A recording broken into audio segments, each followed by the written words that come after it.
Alifa dulu depan Pirat. Makin nyedok lagi nanti. Ini KTP ini kan bisa.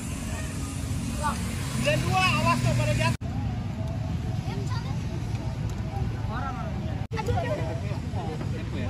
Iya ada. Bisa dapat 2 perak lagi bagus, kalau nggak ya dapat lagi 3 perak.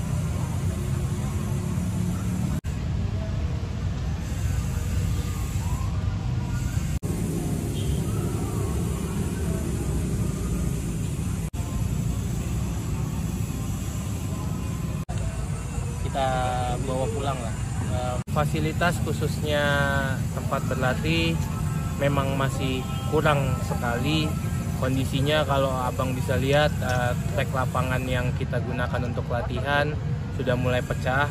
Ini sedang tahap ditambal-tambal, tapi kalau abang bisa lihat semuanya juga masih hancur lagi.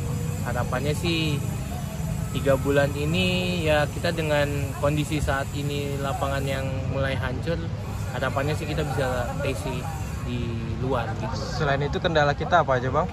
Kendala kita adalah minimnya peralatan latihan, karena jujur sepatu roda ini butuh roda yang sangat banyak ya. Roda ini roda baru kita pakai latihan 2-3 bulan udah harus ganti. Ibaratnya kita samalah kayak cabur balap motor, kita yang diutamakan tuh rodanya. Kita roda harus selalu fresh. Kendalanya sekarang ini ya memang anggaran dari daerahnya minim, tapi ya kita coba terus maksimal lah dengan kekurangan ini, dengan harapannya atlet-atlet tetap bisa terus berprestasi. Targetnya tentu paling utama adalah medali.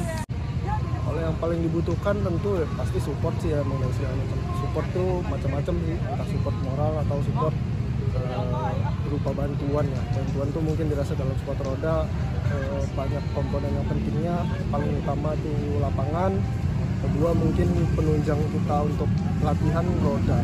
Itu sih sebetulnya. Sejauh ini sudah dipenuhin atau belum? Kalau untuk lapangan memang sudah sempat dipenuhi ya, cuman memang beginilah kondisinya, sampai saat ini pun masih ada perbaikan dan dirasa perbaikannya pun belum cukup. Artinya kita juga belum nyaman ya, Bang, untuk berlatih ya? Kalau dikata nyaman, belum sampai di tahap nyaman. Jelajahi cara baru mendapatkan informasi. Download Metro TV Extend sekarang.